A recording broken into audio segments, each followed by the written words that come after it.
शेतकऱ्याला शिक्षकाच्या हृदयाची साथ मिळाली आणि थांबलेलं शेतकऱ्याचं हृदय पुन्हा धडधडू लागलं. ही किमया घडवली ती अनोख्या दातृत्वानं. शिक्षक असलेले अनिल पाटील दुचाकी अपघातात रस्त्यावर पडले आणि ब्रेन डेड झाले. 2 दिवस त्यांच्यावर उपचार होऊनही नशिबाची साथ मिळाली नाही. अखेर डॉक्टरांनी त्यांना ब्रेन डेड घोषित केलं. याच रुग्णालयात श्रीमंत थोरात नावाचा एक शेतकरी शेवटच्या घटका मोजत होता. या दोन्ही घटना एकाच दिवशी एकाच वेळी औरंगाबादच्या सिग्मा रुग्णालयात घडत होत्या. त्यात ब्रेन डेड झालेल्या अनिल पाटील यांच्या कुटुंबियांना डॉक्टर्सनी अवयवदानाबाबत माहिती दिली. तुमच्या मदतीनं एक शेतकरी तर वाचेलच आणि आणखी 3घांना जीवनदान मिळेल असं त्यांनी पाटील कुटुंबियांना सांगितलं. घरचा करता पुरुष गेल्यानं पाटील कुटुंबियांवर दुःखाचा डोंगर कोसळला होता. तरीही त्यांनी अवयवदानाचा निर्णय घेतला आणि मराठवाड्यात इतिहास घडला.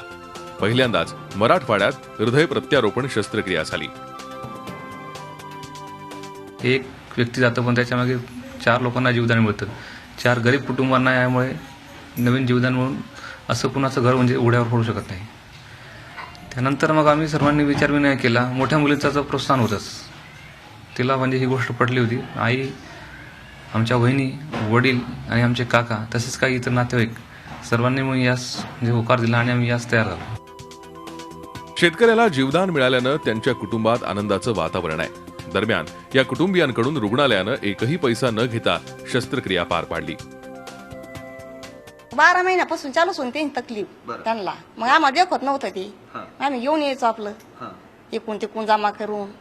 जमा जमी करावंच लागत नसते जवळ. मग कसं आहे मग परिस्थिती तसं मग करून आम्ही इथं आलो घेऊ. मग इथं आम्हाला हे केलं डॉक्टर हे सरनी. वाचणं कठीण सोपा होता की सोपा नव्हता. नाही हो सोपा नव्हता वाचायचं. तुम्हीच वाचिलं. माझे वर्गातले सोलापूरला आहे सर्व्हिसला. तिथून त्यांची फोन आली ते म्हणजे का म्हणा झाली जावायची. मला ऑपरेशन झालं सक्सेस झालं. अशी पहिली वेळच म्हणजे सीमा हॉस्पिटलला औरंगाबादला मग म्हणणंच झालं आमच्या झालं. पण ते कसं वाटतंय आज काय करा मला आम्हाला आनंद झाला. रुग्णालयासाठी हे सगळं करणं मोठी गोष्ट होती. हा सर्व खर्च 30 लाखांवर होता. मात्र माणुसकी महत्वाची असल्याचं इथल्या डॉक्टर्सने सांगितलं. आपल्याला चांगलं कार्य करायचं असेल किंवा एखादा नवीन पायंडा पाडायचा असेल तर माझ्या किंवा आमच्या सर्वांच्याच दृष्टीने पैसा हा विषय हा नगण्य आहे.